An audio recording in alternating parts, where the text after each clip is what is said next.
Hoy nos visita la periodista que rompió el techo de cristal para las mujeres en el mercado hispano de los Estados Unidos. Comenzó de reportera en Los Ángeles, pero su talento y persistencia la llevaron al noticiero nacional de Univisión. Les aseguro que su cara les sonará muy familiar. Bienvenidos a Cuarto Poder Hispano.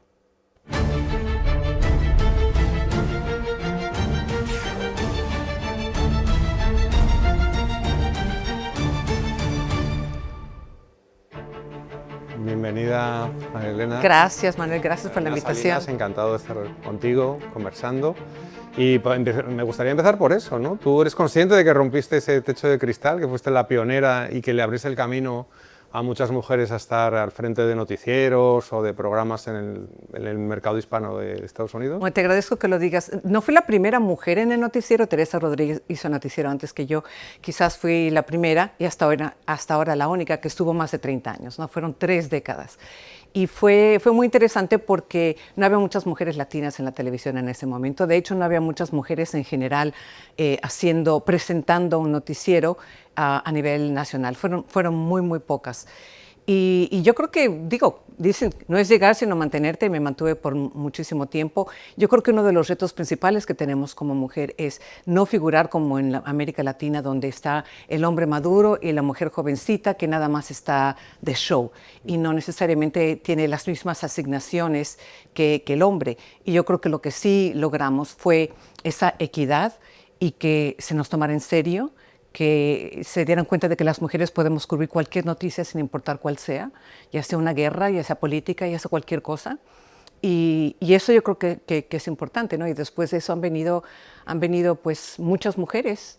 Y llegó un momento, fíjate, que en Noticiero Univisión, donde las directoras de noticias y todas las productoras ejecutivas, todas eran mujeres. Hubo un matriarcado por un tiempecito ahí en Univisión. Y porque tú empezaste de reportera en Los Ángeles y en este tema que estamos hablando ahora, el tema mujer en esos años, ¿no? Los 80, ¿no?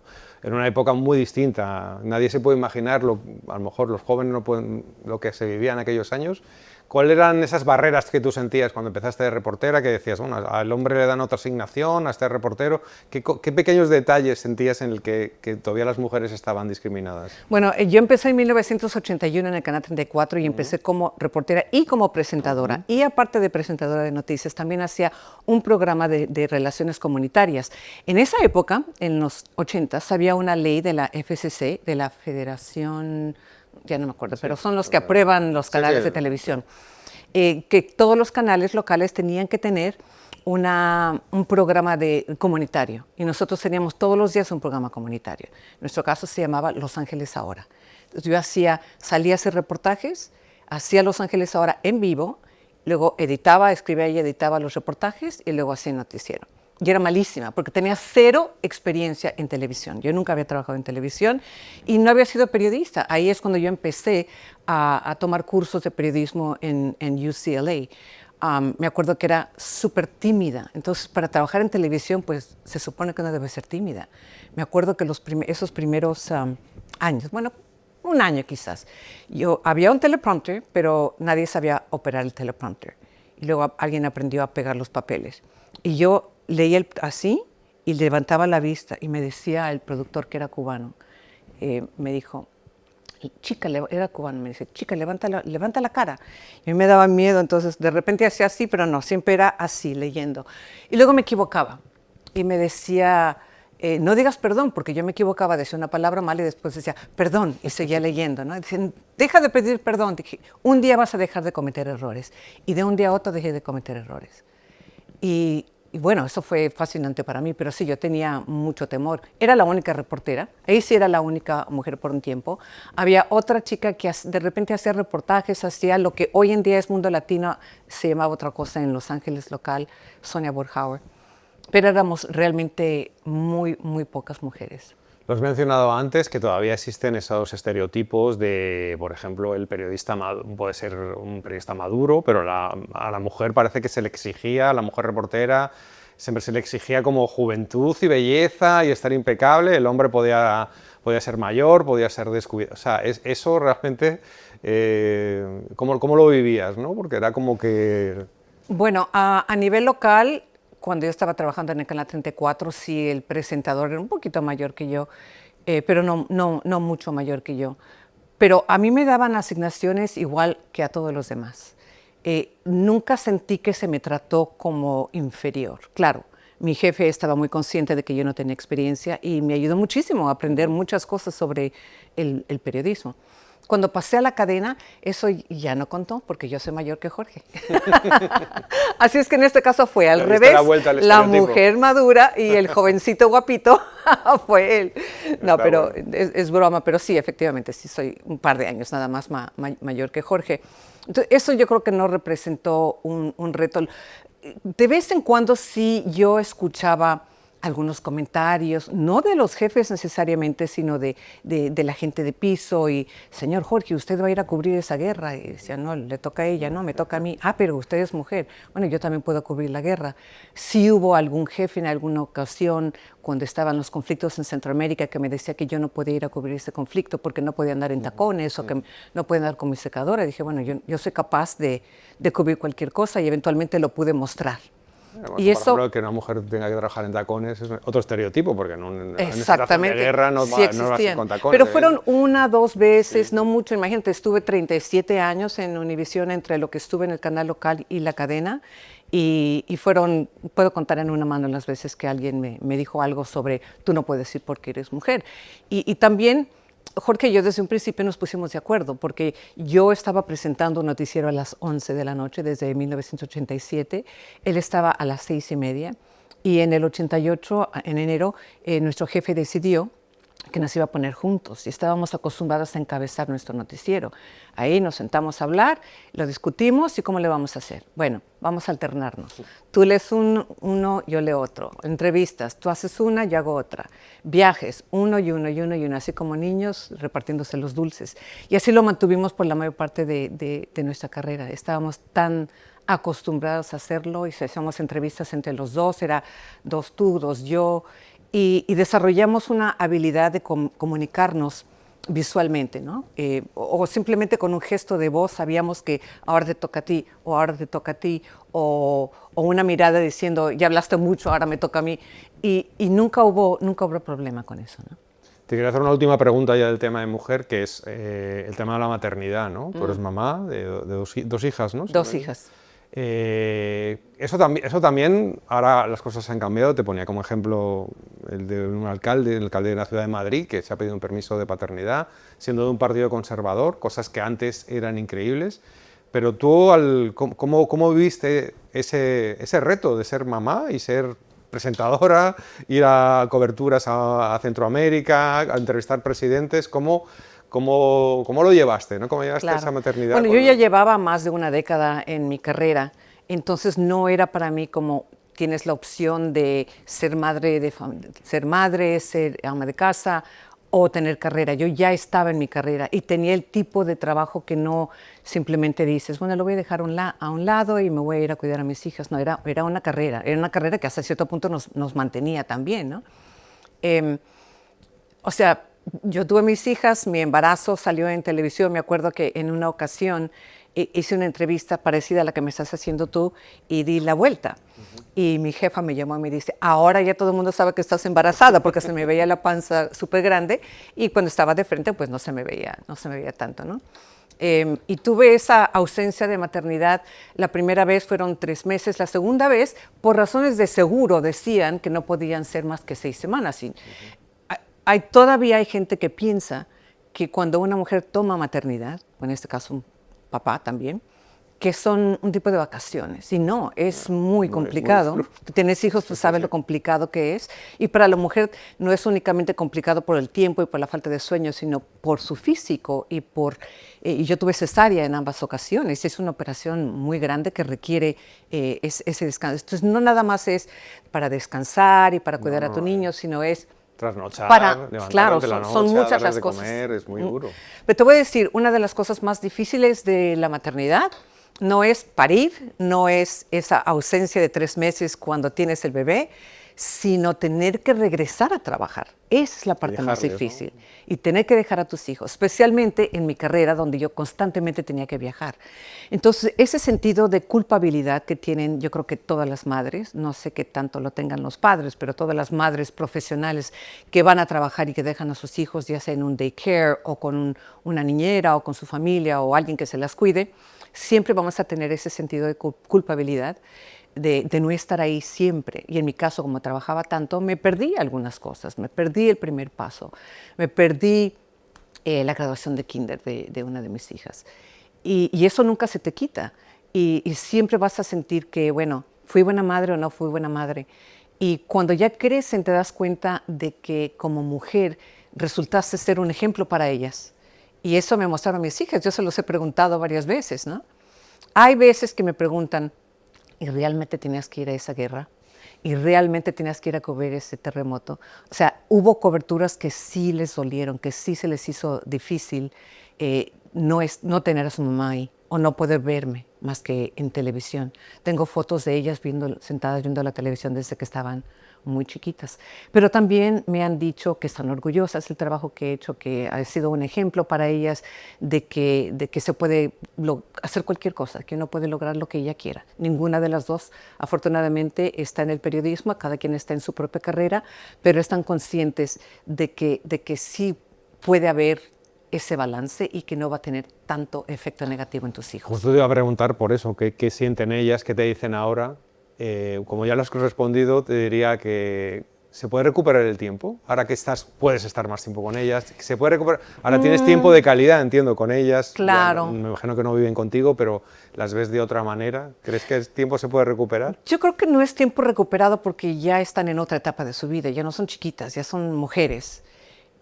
Y me acuerdo cuando yo era más joven, yo pensaba, voy a trabajar mucho, voy a ahorrar dinero para poder retirarme temprano y después pasar tiempo con ellas, sin pensar que en la adolescencia ellas lo que menos quieren es pasar tiempo con sus padres, ¿no?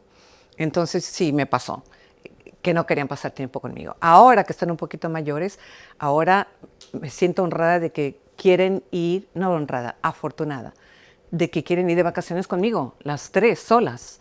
De que quieren estar conmigo, de que me consultan sus cosas. Y ahora sí ahora tenemos esa amistad, aparte de que soy mamá, porque no siempre se puede ser amigo de tu hijo, tú eres la mamá y tienes cierta responsabilidad sobre ellas, pero sí tenemos esa amistad, esa confianza que no teníamos cuando eran adolescentes, por ejemplo. Así es que no sé si se puede decir recuperar el tiempo perdido, pero sí he podido en esta ocasión que estoy semi-retirada, el poder pasar más tiempo con ellas, el tener esa relación que yo siempre quise tener con ellas, que de repente no la puedes tener hasta que no sean adultas y entiendan. Y como dicen todas las madres, el día que tú tengas tus hijos vas a entender. Todavía no tienen hijos, tengo 4 nietos de mis hijastras, pero ellas todavía no tienen hijos, pero el día que lo tengan yo sé que van a venir a decirme, mamá, tenías razón en todo. Ahora sí que me gustaría empezar el viaje contigo desde que María Elena era una niña, que por cierto, naciste, mucha gente piensa que naciste en México, pero tú naciste en Estados Unidos, tú naciste en Los Ángeles, aunque luego creo que de niña te mudaste a México. Cuéntanos un poco de esa peripecia vital, porque tus padres sí que son mexicanos, sí. Porque estaban aquí. Bueno, mis padres emigraron a Estados Unidos en los años 40, creo que fue en 1943, y mis hermanas y yo soy la menor de 3, nacimos en Los Ángeles. Cuando yo tenía 1 año, regresamos a México y vivimos allí 7 años hasta que yo tenía 8 años. Ciudad de México. En la Ciudad de México. Mi papá era de la Ciudad de México, mi mamá era de un pueblito en el estado de Sinaloa. Y regresamos a la Ciudad de México, después regresamos otra vez a Estados Unidos, en el 60 y pico, no me acuerdo exactamente qué año fue. Y desde entonces viví en Los Ángeles hasta que me mudé a Miami, ¿no? Entonces Los Ángeles es una ciudad que es muy especial para mí porque nací ahí, porque crecí ahí, porque tengo mis recuerdos ahí, tengo mis raíces ahí. Ahí es donde estudié, ahí es donde empecé mi carrera. Todavía tengo familia en Los Ángeles. Así es que para mí es una ciudad súper importante. Después fue en 1991 cuando nos mudamos a Miami. Es una larga historia y no tenemos tiempo para contar toda la historia, pero el noticiero nacional comenzó un año después de que yo empecé en el 81, a mediados del 81, y comenzó en Washington, y era noticiero SIN. Después se mudó a Miami un año después, el noticiero. Y más o menos en el 87, creo, 86, se fue a Los Ángeles el noticiero. Y ahí estuvimos hasta el 91. Ahí es donde yo pasé al noticiero, cuando se fue a Los Ángeles. Y estuvimos ahí hasta 1991, y en 1991 se trasladó todo a Miami porque aquí se convirtió en la sede de Univisión. Ya se había cambiado el nombre de SIN a Univisión y se necesitaba una sede porque el programa de Don Francisco se grababa en un estudio, el programa de Cristina se grababa en otro estudio, el noticiero se grababa en California. Decidieron poner todo bajo un mismo techo y así es como nos mudamos en 1991 a Miami. ¿Y tu condición personal haber hecho el viaje a la inversa? Naciste en Los Ángeles, tuviste la oportunidad de conocer México después. ¿Crees que ha sido positivo haber hecho ese viaje de otra manera? Es otra visión, ¿no? De gente que a lo mejor ha crecido en México y con 20 y tantos años. O sea, al final, para tu trabajo, ¿no? Porque al final yo creo que el reto de una conductora del noticiero nacional es conectar con una audiencia muy diversa, ¿no? ¿Crees? Exacto. Bueno, yo era niña cuando llegué, tenía 8 años nada más, cuando regresé a Estados Unidos. Y tienes razón, el reto de comunicarse no es fácil, el llegar al público, en establecer una relación con el público. Pero hay dos cosas ahí. Uno, cuando yo empecé, me acuerdo que una de las razones que me contrataron era porque era bilingüe, porque podía hablar español y obviamente hablaba inglés, había nacido allí, llevaba muchos años ahí. Y en ese momento, pues, había que cubrir la ciudad donde todo operaba en inglés, a pesar de que en Los Ángeles éramos 25% de los latinos. Ha cambiado mucho Estados Unidos. Pero es una diferencia interesante con Miami. O sea, aquí entras en español, en Los Ángeles no entras a un local en español. Exactamente. Sí, me acuerdo que cuando me mudé para acá, los letreros decían, we speak English, hablamos inglés. Sí, también. Pero también era el idioma, ¿no? Yo hablaba español en mi casa, mi papá hablaba 7 idiomas, pero siempre nos hablaba en español. Y no tenía yo acento en español, podía hablar español, pero tenía un vocabulario limitado. Mi vocabulario era el vocabulario que se habla en casa. Entonces yo no me eduqué en español, yo me eduqué en inglés. Entonces sí se me hacía un poquito difícil. Me acuerdo que la primera vez que me entrevistó, cuando empecé en 1981, la prensa local hispana vino y me entrevistó porque yo iba a ser la nueva presentadora. Y un periodista me preguntó, ¿y cuál es tu más grande desafío? Y yo me quedé con los...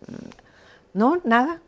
Y él se quedó como asustado. Cuando me entero qué significa la palabra desafío, que en ese momento no... ¿Tú qué entendiste por desafío? No, porque en mi casa, cuando estás en casa, uno dice, hija, ¿cuál es tu desafío? O sea, no entendiste la palabra, no entendí la palabra, sentido, claro. Y cuando me enteré lo que era desafío, me lo busqué y le dije, perdóname, discúlpame, ahora te voy a contar obviamente que tengo 50,000 desafíos. O sea, imagínate la cantidad de desafíos que tenía yo en ese momento empezando en el Canal 34, la gran responsabilidad que tenía, la falta de experiencia que tenía que aprender televisión, tenía que aprender el periodismo y tenía que aprender a la comunidad, pero para terminar tu pregunta, eso de comunicarse uno es el idioma y el otro es la experiencia vivida. Yo era como parte de la comunidad a la que yo estaba reportando. Yo era parte de esa comunidad. Yo era hija de inmigrantes mexicanos, como tantos en nuestra audiencia. Yo también, como ellos, como muchos, crecí en una familia de bajos recursos. Yo, como muchos, empecé a trabajar cuando tenía 14 años para ayudar a mis padres a pagar la renta. Como muchos, tenía que traducirle a mi mamá porque ella no hablaba inglés. Entonces, yo me entendía con esa comunidad, porque yo era parte de esa comunidad. Y yo creo que esa fue una de las cosas más importantes para mí. El contar sus historias, que también era parte de la historia de mi familia, y darles la información que necesitaban. Y para muchos que estaban en su país adoptado, en su nuevo país adoptado, y que no sabían cómo funcionaban las cosas en Estados Unidos. Por eso era tan importante para mí el empoderamiento de la comunidad. Y es por eso que la televisión en español, especialmente en esa época, tenía ese doble sentido, ese componente social, donde no nada más informabas las noticias, lo que ocurre en tu ciudad, en el estado, en el país, en tu país de origen, sino cómo funciona este país para que tuvieran una vida más llevadera en él. lo has contado antes de pasada, pero creo entender que, o sea, tú no estudiaste periodismo directamente, sino que llegas a la televisión y de ahí, ¿cómo es ese proceso? ¿Quién te llama?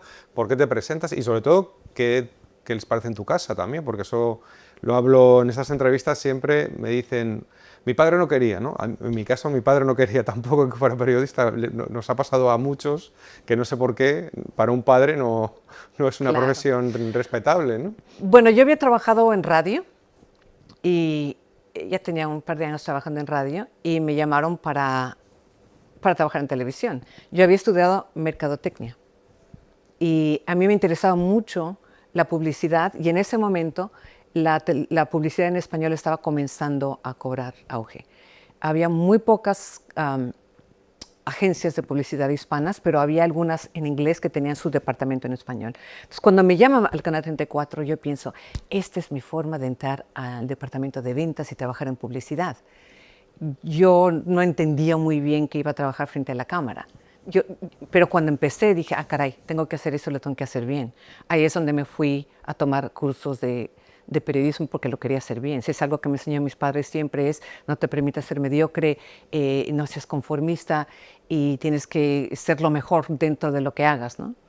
Y pues yo quería hacerlo bien, por eso tomé cursos de periodismo, pero te puedo decir con toda sinceridad que aprendí más a la marcha, que las bases del periodismo son súper importantes cuando tomas esos cursos, pero aprendes mucho a la marcha.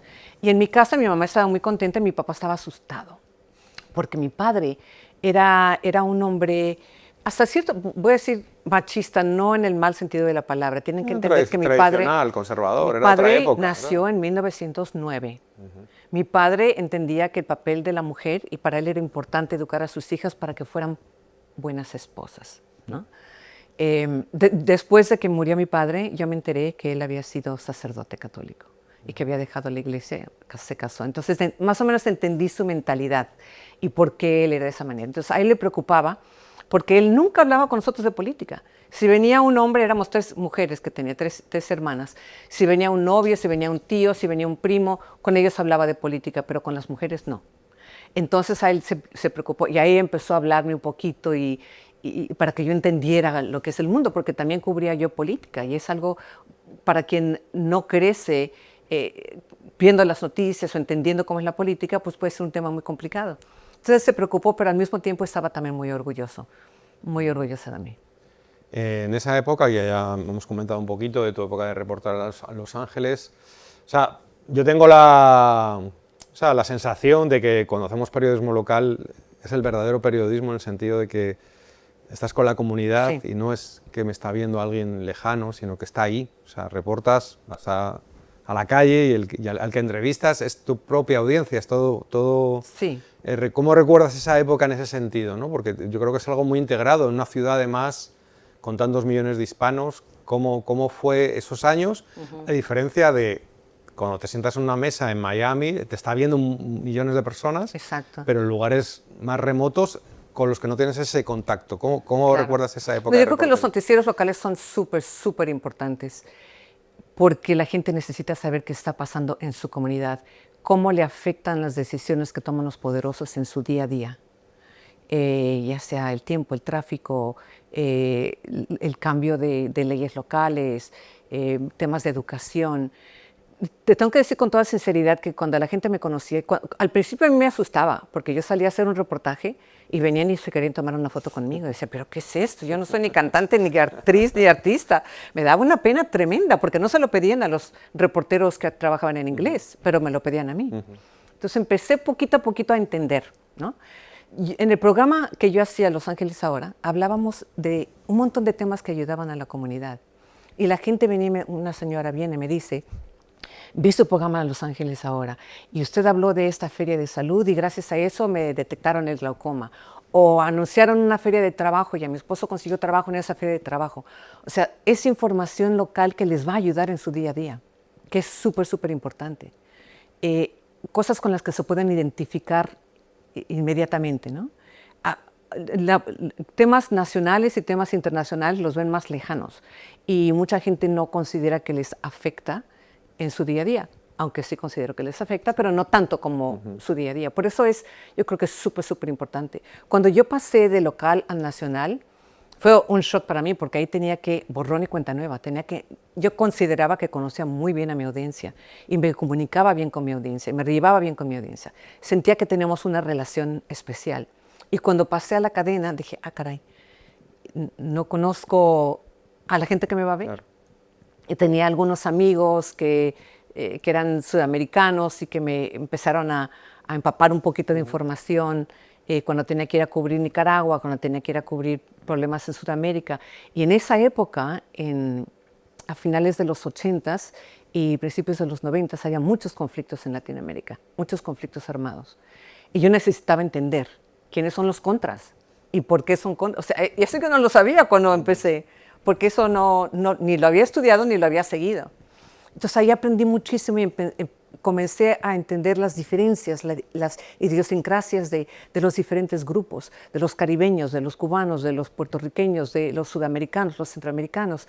Y cada pueblo tiene de repente algunas palabras diferentes, pero tienen sus problemas diferentes, sus situaciones que los llevan a emigrar a este país. Entonces, lo importante para mí era cubrir a los hispanos en Latinoamérica y reportar a los hispanos en Latinoamérica, no a Latinoamérica, no a los que vivían en Latinoamérica, no a los que vivían en México del otro lado de la frontera, sino a los que habían emigrado. Entonces necesitaba entender bien su historia migratoria. Pero hasta la fecha, después de, imagínate, más de 40 y pico de años, todavía me interesa la historia migratoria de cada persona, porque cada quien tiene una experiencia diferente, en unas circunstancias diferentes. Y eso fue para mí un reto que me tocó aprenderlo rapidito, lo más pronto que pude. Y también teníamos dentro del equipo de Noticiero Univisión gente de todo, ¿no? De Chile, de Argentina, de Cuba, de Colombia, de México, de Centroamérica. Había pequeñas Naciones Unidas de Latinoamérica, había en nuestra redacción, entonces podíamos tener esas discusiones abiertas. Se lo escuché a Jorge Ramos y creo que era un buen diagnóstico, ¿no? A ver qué te parece. Él decía algo así como que cuando iba a Washington D.C., él caminaba por la calle y nadie le paraba, ¿no? Pero cuando iba a un restaurante, veía que los meseros, que la gente que estaba en la cocina se daba codazos y me pareció una buena metáfora de lo que es el periodismo hispano, porque yo tenía algún jefe en mis años aquí, por ejemplo, tenía uno en un proyecto que era gringo 100%, por llamarlo así, no hablaba español y claro, él me pedía cosas que yo decía, eso no va a funcionar, porque ellos quieren trasladar lo que es el público americano que ve noticias en inglés o lo que sea, y no tiene nada que ver. Entonces, no sé qué te parece esa anécdota de Jorge y si es así, realmente hay una historia común, que es la historia que lo decías tú antes, de inmigración, de haber llegado a este país, pero la mayoría de la audiencia es gente trabajadora y humilde, ¿no? Exactamente. Solo que vayas a una ciudad donde hay mayoría hispana, en Miami, Los Ángeles, San Antonio, Texas, de repente Chicago. Pero es cierto, esos son las personas que nos reconocían y que para ellos era importante. Me empecé a dar cuenta por qué, ¿no? Y yo creo que cuando dice Jorge que nos trataban así como héroes o como artistas, llegué a entender de que nosotros éramos el único puente hacia sus países de origen, porque éramos los medios en español, incluyendo son los únicos que reportan no únicamente de los hispanos dentro de Estados Unidos, sino qué está ocurriendo en los países latinoamericanos. Y los inmigrantes, a pesar de que están haciendo su vida aquí, siempre están pendientes de lo que está ocurriendo en su país de origen, porque tienen familia ahí, porque ahí están sus raíces, porque tienen su corazón ahí, lo que sea, ¿no? Y yo creo que eso es lo que hizo la diferencia. Por eso es que Univisión creció tanto, ¿no? Cuando te decía que yo empecé, había 14 millones de hispanos en Estados Unidos. Ahora son 65 millones de hispanos. La televisión en español era muy joven. Había un puñal de canales. Telemundo comenzaba más o menos. Y fuimos creciendo de la mano. Yo creo que yo crecí como periodista, yo crecí como mujer, yo crecí como latina y nosotros crecimos juntos con la comunidad hispana y con la televisión hispana. Yo creo que uno necesitaba al otro. Y aquí estamos ahora donde seguimos necesitándonos y seguimos sirviéndonos. Y estamos pasando ahora a espacios donde la comunidad latina también está creciendo. Cada vez hay menos personas viendo canales de cable, cada vez hay más canales por streaming, como este canal, y cada vez hay más hispanos que reciben su información de streaming. Entonces estamos desarrollándonos juntos. Yo siempre he creído eso. Para mí, yo veo el crecimiento de la comunidad hispana y veo que han crecido tanto no únicamente en números, sino que son mucho más sofisticados, con una mayor educación, con una mayor poder político, poder adquisitivo, influencia cultural.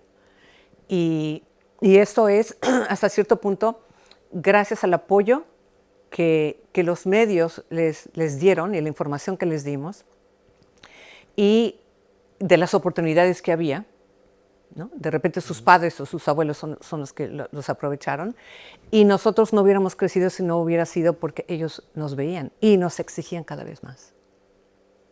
Así es que hemos crecido juntos. ¿Tú te acuerdas de cómo fue la llamada o el contacto en el que te proponen ese salto al Noticiero Nacional? ¿Te acuerdas? Uy, claro que sí. Esa es una historia larga. Yo estaba trabajando en el Canal 34 a finales de 1986. Hay varios cambios en la cadena. Se viene el Noticiero a Los Ángeles. Me ofrecen hacer el programa de Mundo Latino. El que era gerente del Canal 34 me dice que no, que yo soy de noticias, que me tengo que quedar ahí en noticias. Yo digo, bueno, pues no me van a dejar pasar a la cadena, no me están permitiendo crecer. Y de ahí viene una oferta de Telemundo para que iban a empezar un noticiero. No se llamaba Telemundo en ese momento, se llamaba otra cosa. Van a empezar un noticiero nacional y que me tengo que ir a vivir a Miami. Y duramos meses negociándolo. Yo tenía pavor de venirme a vivir a Miami. Pero era una oportunidad para pasar del canal local a la cadena. Cuando fui a renunciar y dije, ok, me voy a ir a ser presentadora de junto con Jorge Gestoso, que iba a ser el presentador varón en ese canal, es cuando me dijeron, no, bueno, si quieres, pero tenemos que hablar contigo antes de que decidas irte. Y es cuando me ofrecieron, íbamos a decirte que te queremos ofrecer a nivel nacional el canal nocturno de las 11 de la noche en la cadena, que vamos a romper los vínculos con 24 horas, que era un noticiero que había en México, que hacía Jacobo Zabludovsky y que se estaba transmitiendo en Estados Unidos. Iban a eliminar en ese momento creo que había otra persona presentándolo en México, vamos a eliminar ese noticiero y vamos a hacer nuestro propio noticiero a las 11 acá. Y así es como me quedé. Digo, hubo mucha negociación y cosas así, pero bueno, así es como terminé quedándome. Son 37 años en el Noticiero Nacional, con Jorge todos esos... Bueno, primero tú en la edición nocturna. No, fueron como 31 años. Yo estuve 6 años en el canal local. Después pasé a Nacional a principios del 86. No, a principios del 87. A principios del 88 nos pusieron juntos a mí y a Jorge. 88, hasta 2017, ¿no? Sí. Y Jorge y yo no es que a mí me pasaron a las 6:30, es que pusieron a Jorge a las 11 también. Los dos hacíamos los dos. Eso eventualmente murió, gracias a Dios, que contrataron a otra persona porque teníamos que hacer los dos noticieros siempre y a veces nos turnábamos, hazlo tú esta noche, no, hazlo tú, bueno, hazlo tú. Pero por muchos años hicimos los dos noticieros, 6:30 y 11:30, y eventualmente nos quedamos con 6:30 y pusieron a otra persona a las 11:30, que cambió también, era 1 hora, pasó a media hora. O sea, ha habido muchas evoluciones y muchos cambios dentro del Departamento de Noticias durante todos esos años, pero sí, desde entonces, bueno, son casi 30 años que trabajamos juntos. Y Jorge también trabajaba en el Canal 34, por cierto. Entonces trabajamos, yo empecé en el 81, ya le conocías, él ¿no? en el 84. Sí, él entró en el 84, chiquito, flaquito. Me acuerdo que el otro día le dije, me acuerdo de un traje gris que te queda apretadito, apretadito, que te ponía siempre. Dice, es que es el único traje que tenía y me lo ponía todos los días. Pero sí, me acuerdo perfecto de él cuando empezó, era en el 84, eran las Olimpiadas en Los Ángeles, él era reportero y también hacía un programa en la mañana, local.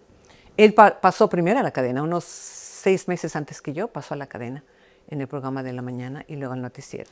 Bueno, hay mucha literatura y mucho estudio sobre las parejas personales, de los divorcios, pero en las parejas profesionales, que a lo mejor puedes pasar más tiempo con una pareja profesional que con tu pareja real, ¿cómo se lleva 30 años trabajando con la misma persona y evitando con dos personas con una personalidad fuerte, con un criterio? Como un matrimonio, pero sin la parte íntima. Claro, sin la parte sentimental, pero bueno, al final incluso puede ser peor porque no hay ese espacio para... Es como dos personalidades fuertes. Has hablado antes de reparto de papeles, pero ¿cuál es el secreto para mantenerse y no decir, mira, ya no aguanto más a Jorge o no aguanto más a María Elena? ¿Qué hubo ahí para que los dos aguantarais y hasta el último día con total profesionalidad, ¿no? Jorge y yo siempre fuimos amigos, pero no amigos de que salíamos a cenar juntos o nos íbamos de fiesta juntos, no. Había una división, éramos amigos profesionales.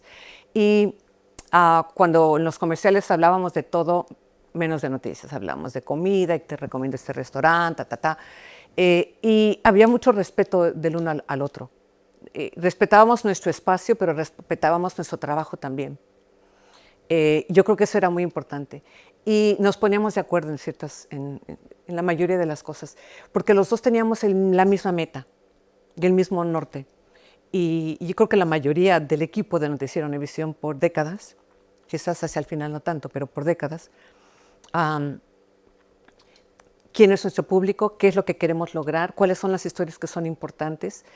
Me acuerdo que una vez uno de los presidentes decía, ustedes se toman muy en serio, no tienen que tomarse tan en serio, porque estábamos obsesionados con la historia y con qué vamos a decir y qué vamos a hacer y que tenemos que cubrir esto y tenemos que darle voz a esta persona y que ese es un tema importante.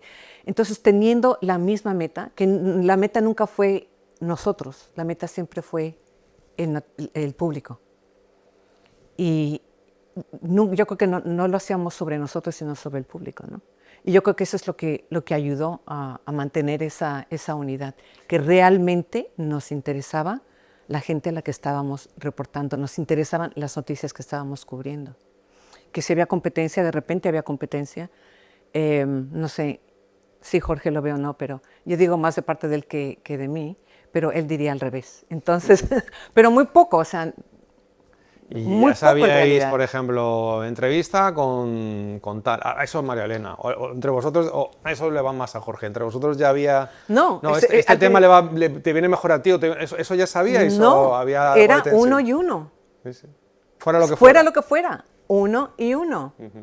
Muy de vez en cuando, Jorge decía, no, yo quiero hacer eso, como cuando fuimos a Cuba a cubrir al Papa, dijo, yo quiero ir, digo, pero me toca a mí ir. Entonces se las maniobró. Yo voy representando Despierta América. Entonces fuimos los dos. Hubo muchas coberturas donde íbamos los dos. Quizás eso es lo que hablábamos. Nos tocará ir a los dos. Le decimos a los jefes que deberíamos de estar los dos. Y sí, en elecciones, por ejemplo, cuando había elecciones presidenciales en Latinoamérica, elecciones aquí, en Estados Unidos, la toma de posesión, estábamos los dos juntos. Algunas coberturas del Papa, íbamos los dos juntos, otras iba yo, otras iba él. Entonces, sí habrá algunos temas que nos importaba más al uno que al otro, pero era más de a quién le toca, porque tenía que ser equitativo, ¿no? Que me van a matar a mí los temas de mujeres y a él los temas de guerra, porque los hombres juegan con soldaditos y las mujeres con muñecas. No, no es así. Yo puedo ir a la guerra también, y él podría cubrir temas de mujeres también. O sea, que uno y uno, eso es el gran secreto de... Ese fue el secreto, no así nos repartimos uno y uno y uno y uno. Te digo, hacia el final de repente había unas cosas que Jorge quería hacer o que yo quería hacer, pero muy poco. O sea, si lo pones en la balanza, bueno, de los 30 y pico de años... Una por ti, otra por mí. Tú quieres hacer este tema, pues ya te pediré yo a ti otro que te interese, ¿no? O sea, así fue. Yo creo que el respeto, no nada más una y una, sino el respeto que nos teníamos a la labor y a nuestro profesionalismo y la confianza. Eso es súper importante. La confianza es importante porque yo sabía que pasara lo que pasara en el set, Jorge iba a tener mi espalda. Y Jorge sabía que pasara lo que pasara, yo estaba ahí para apoyarlo. Entonces, esa confianza en la persona con la que estás y ese respeto hace que funcione un equipo. Bueno, ya estamos terminando, pero muchas coberturas Bueno, me imagino que son demasiadas para elegir, pero la cobertura que más te ha impactado, ¿no? O sea, ¿cuál sería? Sí, son muchas, Muchas, la verdad. o alguna de las que más te ha impactado, porque realmente... Bueno, te puedo decir el tipo de cobertura que me impactaba mucho son desastres naturales. Em, Muy pocas veces fuimos a cubrir un desastre natural mientras estaba ocurriendo. Lo reportábamos desde el estudio, pero íbamos después. Y ver esa destrucción, ver ese sufrimiento, ver a personas que lo han perdido todo, incluso sus seres queridos, te llega y te afecta muchísimo. Um, y eso me pasó siempre en todas las coberturas que hice. O sea, cuando yo llegaba tenía un sentido de frustración y de culpabilidad. Frustración porque no puedes hacer nada por ellos más que contar su historia. Y culpabilidad porque yo me iba a ir a mi casa con aire acondicionado, iba a abrazar a mis hijos cuando acabo de entrevistar a un señor que perdió a sus hijos y que perdió su casa y que perdió todo por lo que había trabajado toda su vida. Esas me afectaban a nivel emocional. Como me afectó, tú sabes que después de trabajar en Univision 37 años, trabajé en CBS 2 años y en la cadena ABC en inglés otros 3 años. Y ahí me tocó cubrir la masacre en Uvalde, que también me tocó cubrirlo por 1 año. Eso también, llegas a tu casa y dices, caray, estoy cubriendo esto, es un trabajo periodístico, pero estoy hablando con personas que perdieron a sus seres queridos de la manera más horrible que puede llegar a existir. Así es que yo creo que, bueno, ya después de que lo digo, en resumen, son donde veo sufrimiento humano y sentir que lo único que puedes hacer es contar su historia y que no puedes hacer nada por ellos, orar por ellos. Otra gran experiencia, me imagino, habrá sido cubrir elecciones y, en su caso, entrevistar presidentes. ¿Qué presidente te ha dejado más huella realmente? ¡Uf! Un montón. Buena y mala. O sea, me tocó a mí y a Jorge, a los dos nos tocó entrevistar a decenas de presidentes. Imagínate, desde los 80s hasta los 2000 y pico. Entrevisté a varios presidentes de Estados Unidos y a varios presidentes de Latinoamérica.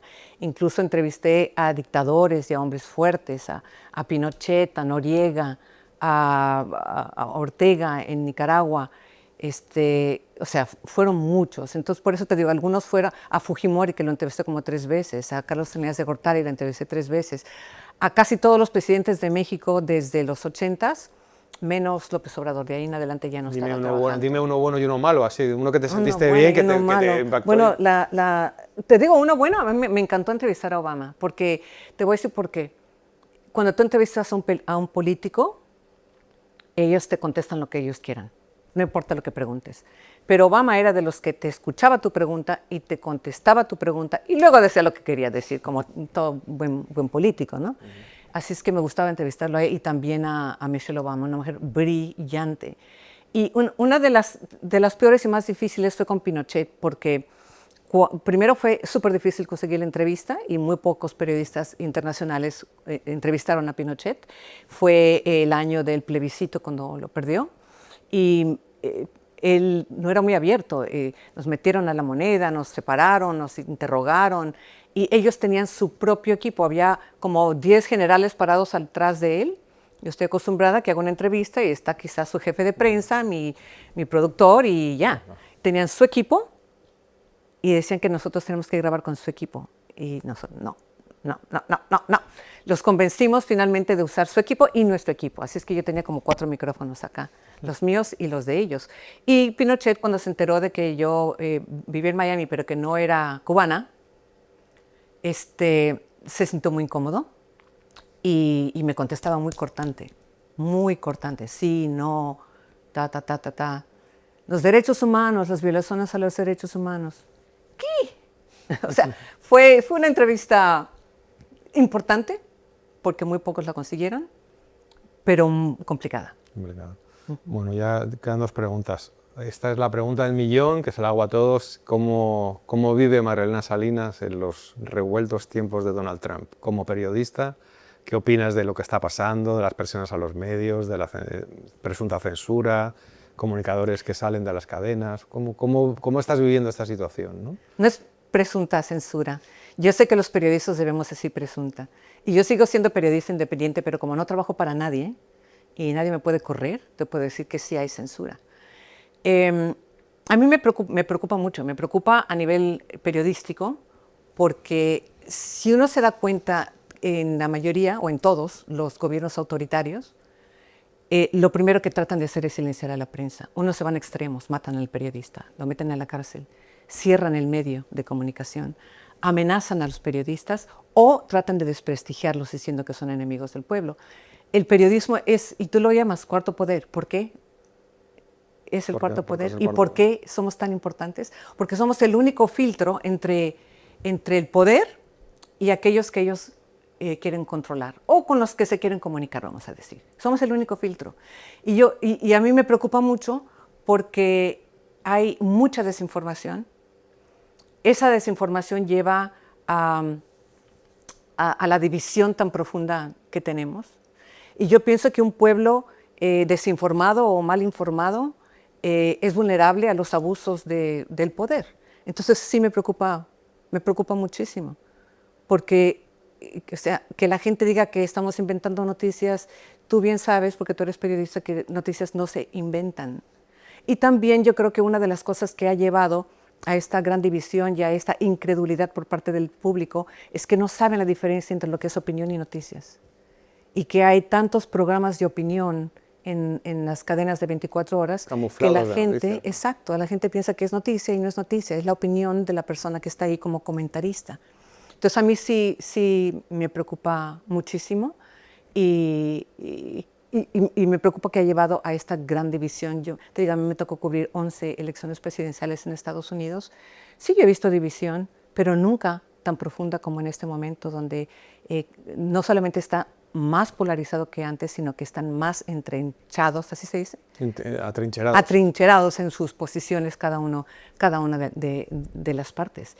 Y que se ha dejado de dialogar. Pero ¿de qué censura? Sí hay censura. Hay intentos de censura y hay censura, sí. Disfrazada de libertad de expresión o para proteger palabras de odio. Y las palabras de odio, pues cada quien interpreta lo que es una palabra de odio. Y no, odio es el odio. Palabras negativas son negativas. La verdad es la verdad y mentiras son mentiras. Y tú sabes el dicho ese de que dices una mentira 10 veces y se convierte en verdad. Porque empiezas a martillarlo en la cabeza de la gente y lo dices tantas veces que empiezan a decir, bueno, a lo mejor es cierto, cuando es mentira. Bueno, y ahora, para terminar, una canción de Marc Anthony, te diría, ¿valió la pena? Oh, definitivamente. Definitivamente valió la pena. Valió la pena todo, toda mi vida valió la pena. Hasta las cosas que no me salieron tan bien valieron la pena. Sabes que uno aprende de errores y yo creo que lo que yo he hecho en mi carrera me tiene tanta satisfacción y siempre lo voy a decir y siempre lo voy a atesorar. Quizás debería de haber dicho no de vez en cuando. Yo siempre le recomiendo a los periodistas jóvenes que digan sí a todo, a todas las asignaciones, a todas las oportunidades, porque uno nunca sabe dónde se abren las puertas. Pero ahora, viéndolo hacia atrás, pienso que, bueno, de repente me debería de haber quedado con mis hijas. En algunas de esas ocasiones en que me fui de viaje. Yo le dije a mis hijas una vez, la mayoría de mis coberturas eran asignaciones. Y algunas eran opcionales, y rápidamente. ¿Y la guerra era opcional? Me preguntan ellas. Eran las dos cosas, pero de repente eso me arrepiento. Aunque bueno, pero valió la pena. Valió la pena, fue súper importante. Mis hijas están bien, regresé, las abracé, estuvieron bien, no me pasó nada, no me mataron. Y sí, yo creo que valió la pena y creo que todo lo que hace uno debe de valer la pena, sea bueno o sea malo. Y no importa en qué profesión estás, hay que hacer las cosas con propósito. Yo creo que es súper importante hacer las cosas con propósito. Y si piensan, bueno, no vale la pena, bueno, hay que aprender algo de esa mala experiencia, entonces haces que valga la pena. Bueno, pues muchas gracias, María Salinas. Gracias ha sido a ti. un placer y muy interesante, y espero que lo disfrute también la audiencia y muchos periodistas jóvenes y gente joven que nos ve. Gracias. Así que nada, gracias, y a ustedes pues les espero la semana que viene en una nueva edición de Cuarto Poder Hispano, en el que entrevistaremos a otro periodista, hombre o mujer, pero estaremos aquí hablando de comunicación, hablando del Cuarto Poder Hispano y de lo importante que es nuestra labor como control del poder. Hasta la semana que viene.